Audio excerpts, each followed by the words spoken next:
কৈলাসহরবাসীর দীর্ঘদিনের স্বপ্ন পুরনো ঐতিহ্যবাহী বিমানবন্দরকে পুনরায় চালু করা।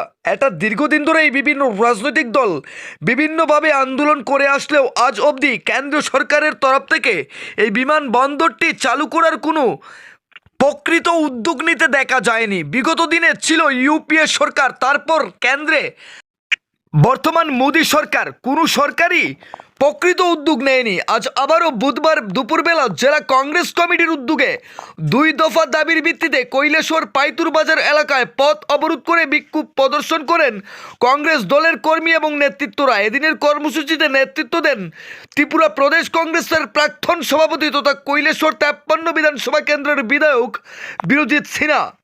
তৎসঙ্গে উপস্থিত ছিলেন অল ইন্ডিয়া কংগ্রেস কমিটির সদস্য তথা জেলা কংগ্রেস কমিটির সভাপতি মোহাম্মদ বদরুজ্জামান, কৈলাসহর ব্লক যুব কংগ্রেসের সভাপতি তারেক মিয়া, জেলা যুব কংগ্রেসের সাধারণ সম্পাদক দেবাংশু দাস, প্রদেশ কংগ্রেস কমিটির অন্যতম সদস্য রুদ্রেন্দ্র ভট্টাচার্য থেকে শুরু করে কংগ্রেস দলের অন্যান্য নেতা কর্মীরা।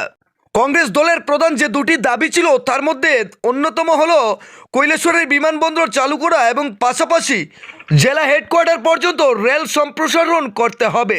মূলত এই 2 দফা দাবির ভিত্তিতেই এই কর্মসূচি আজ হাতে নিয়েছে জেলা কংগ্রেস কমিটি। এই 2 দফা দাবির পাশাপাশি প্রদেশ কংগ্রেসের প্রাক্তন সভাপতি তথা বিধায়ক বিরজিৎ সিনহা আরও একাধিক বিষয় কৈলাসহরের মূল সমস্যাগুলো তুলে ধরার চেষ্টা করেছেন। কি বলছেন বিরজিৎ সিনহা, এক নজরে শুনে নেওয়া যাক।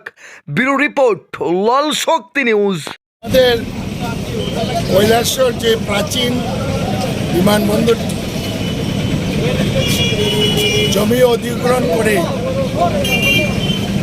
তাড়াতাড়ি যাতে বিমানবন্দরটা তৈরি হয়, এটা আমাদের দাবি। এবং আমাদের জেলা হেডকোয়ার্টার পর্যন্ত রেল লাইন যাতে সম্প্রসারণ করে লিঙ্ক করে, এটা আমাদের দাবি। কারণ ভারতবর্ষের মধ্যে যত ডিস্ট্রিক্ট হেডকোয়ার্টার আছে প্রত্যেকটাতেই রেল সংযোগ হয়েছে।